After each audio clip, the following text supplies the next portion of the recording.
السلام علیکم ورحمۃ اللہ وبرکاتہ۔ آج کے اس پروگرام کے اندر دوستوں کی فرمائش پر کہ اکثر و بیشتر ساتھی آتے ہیں، دوست آتے ہیں، احباب آتے ہیں خانقاہ پر اور کہتے ہیں جی ہمیں چیک کریں، ہم پر جادو ہو گیا ہے، ہمیں چیک کریں، ہم پر کسی نے کالا علم کرا دیا ہے، ہمیں چیک کریں کہ ہم پر کسی نے سفلی کرا دیا ہے۔ اکثر و بیشتر لوگ ان چکروں میں الجھے رہتے ہیں اور ایسا الجھتے ہیں کہ اپنے رب تعالیٰ سے دور ہو کر ایسے عاملین کے پاس جاتے ہیں یا ایسے جادوگروں کے پاس جاتے ہیں یا ایسے ہندو یا پامسٹ ایسے کے پاس چلے جاتے ہیں کہ بندے کا ایمان ہی تباہ ہو جاتا ہے۔ تو سب سے پہلا اپنے اندر ایک چیز پیدا کریں یار کہ اللہ کے نام کی برکت اور اس کی طاقت بہت زیادہ ہے۔ کچھ لوگ آتے ہیں اور کہتے ہیں جی کالے کی طاقت زیادہ ہے اور نوری علم کی طاقت کم ہے۔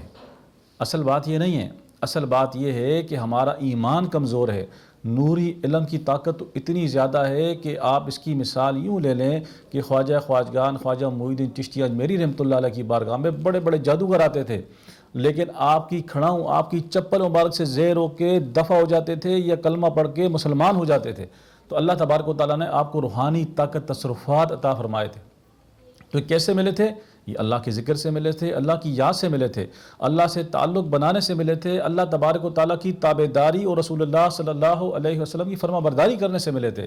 تو میرے عزیز میرے دوست، اگر واقعی میں اگر آپ کالے جادو کا شکار ہیں اور آپ کو پتہ ہے کسی نے بتایا ہے تو بڑا آسان میں اس کا بتایا تو انشاءاللہ تعالیٰ کالا جادو کی توڑ کرنا کوئی مشکل نہیں ہے، کوئی مشکل کام نہیں ہے۔ کالا جادو کی توڑ کرنا، سفلی کی توڑ کرنا یا گندے خبیث جنات کے عملیات کی توڑ کرنے کا بڑا آسان اور بڑا سہل حل میں آپ کو بتا رہا ہوں، اور ایسا بتا رہا ہوں کہ انشاءاللہ تعالیٰ آپ کا ایمان تازہ ہو جائے گا۔ کیسے تازہ ہو جائے گا؟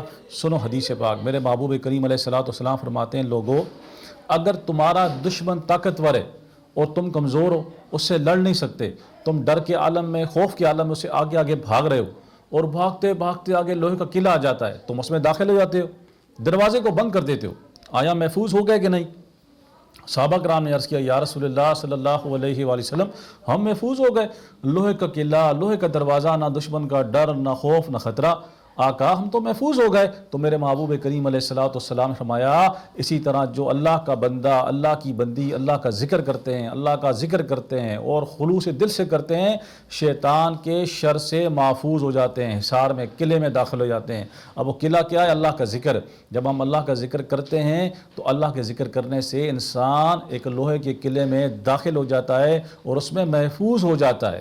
تو اس کا اللہ کا ذکر بھی اجازت سے کرنا پڑتا ہے۔ اللہ پاک فرماتا ہے فَاسْأَلُوا أَهْلَ الذِّكْرِ إِن كُنتُمْ لَا تَعْلَمُونَ، پوچھو ذکر اہل ذکر سے اگر تم نہیں جانتے۔ تو میں اس کی اجازت آپ کو دے رہا ہوں، اگر آپ جادو کا شکار ہیں، کالے عمل کا شکار ہیں، سفلی کا شکار ہیں اور آپ کے اوپر کچھ ایسی بندش آ گئی ہے، طاری ہو گئی ہے جس کا علاج اور توڑ آپ کو نہیں ملتا یا علاج کرا کے تھک چکے ہیں، تو اس کا بڑا آسان سمپل حل، سب سے پہلا کام نماز کی پابندی کرنی ہے آپ نے۔ نماز وہ ڈھال ہے آپ کے لیے جس کے بارے میں آقا علیہ السلام فرماتے ہیں نماز پڑھو گے نماز تمہارے لیے ڈھال ہے، ڈھال۔ جب آپ نماز پڑھیں گے آپ کے سینے میں نور آئے گا، نور نکلے گا تو انشاءاللہ برکتیں ملیں گی۔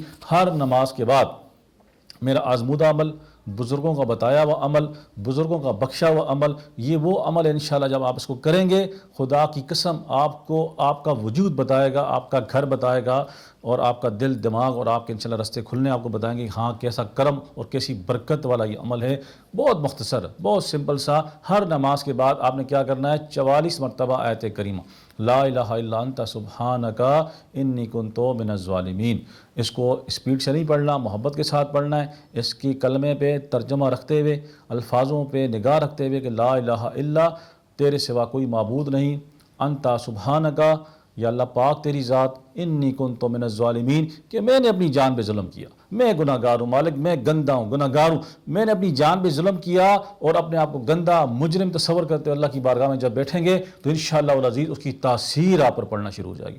44 مرتبہ پڑھیں، پھر ایسے ہاتھ دعا اٹھائیں، ایسے دم کریں، چہرے پہ پھیریں، ایسے پورے بدن پہ پھیر کے اپنے اوپر انشاءاللہ اللہ کی بارگاہ میں دعا کریں گے۔ جب دعا کریں گے اللہ شفا بھی عطا کرے گا، اللہ برکتیں بھی عطا کرے گا، اللہ تبارک و تعالیٰ اپنی رحمتیں بھی فرمائے گا۔ اور اگر پھر بھی آپ کو اس مسئلے کا حل نہ ملے تو آئیں تشریف لائیں ہمارے پاس انشاءاللہ، اس دیے ہوئے نمبر پہ رابطہ کریں اور دیے ہوئے ایڈریس پہ تشریف لائیں، انشاءاللہ فی سبیل اللہ آپ کو علاج دیں گے، اللہ کے نام کی برکت سے شفا ہوگی انشاءاللہ۔ السلام علیکم ورحمۃ اللہ وبرکاتہ۔